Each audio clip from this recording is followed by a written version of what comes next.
L'Europe en 3 minutes, le podcast. Toute l'Europe vous propose de mieux saisir les enjeux et le fonctionnement de l'Union européenne en 3 minutes. Une série audio courte et sans jargon.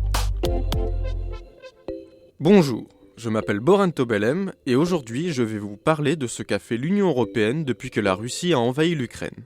2 années d'un soutien particulièrement marqué à l'Ukraine depuis le 24 février 2022. Écoutons ce qu'en dit Charles Michel, président du Conseil européen, l'institution qui rassemble les 27 États membres de l'Union européenne, au micro de France Inter en novembre dernier. Depuis le tout début de cette invasion totale menée par la Russie contre l'Ukraine, on a tous eu des préoccupations. Les observateurs l'ont bien noté. On pensait qu'il y avait un risque de division. Et c'était probablement le calcul de Vladimir Poutine, très rapidement, pensait-il. Les Européens seraient divisés, l'alliance transatlantique serait mise en difficulté. Ça n'est pas ce qui s'est produit, au contraire. Au contraire, car depuis 2 ans, l'Union européenne et ses États membres ont apporté un soutien très fort et constant à l'Ukraine. Il constitue aujourd'hui le principal soutien financier du pays. L'Union européenne et ses États membres ont versé plus de 85 milliards d'euros à l'Ukraine. Et début février, les 27 ont décidé une nouvelle aide financière de 50 milliards d'euros pour les 4 années à venir.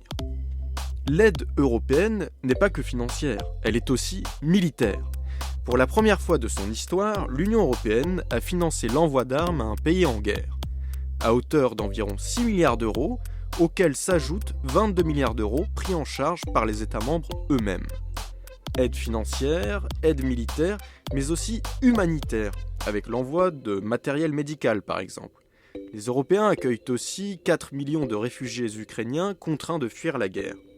Et face à la Russie, les 27 ont également adopté 12 trains de lourdes sanctions. Le but ? Frapper le Kremlin au portefeuille et l'empêcher de financer son effort de guerre. Mais l'unité et la solidarité de l'Union européenne ne s'arrêtent pas là. Depuis 2 ans, l'Ukraine a fait de grands pas vers une entrée dans l'Union européenne avec un fort soutien de ses États membres. Retrouvons maintenant le président du Conseil européen Charles Michel le 14 décembre dernier face à des journalistes à Bruxelles. We want to support Ukraine. It's a very powerful political signal. It's a very powerful political decision.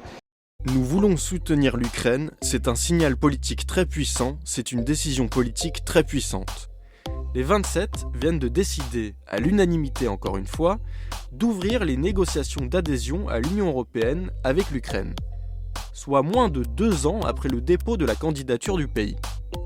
Une candidature précipitée par l'invasion russe qui aura décidément poussé l'Ukraine vers l'Union européenne et l'Union européenne vers l'Ukraine, aux grandes dames de Vladimir Poutine.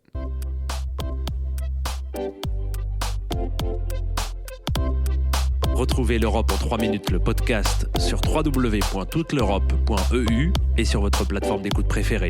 Partagez-le, commentez-le et à très vite pour un prochain épisode. L'Europe en 3 minutes, le podcast.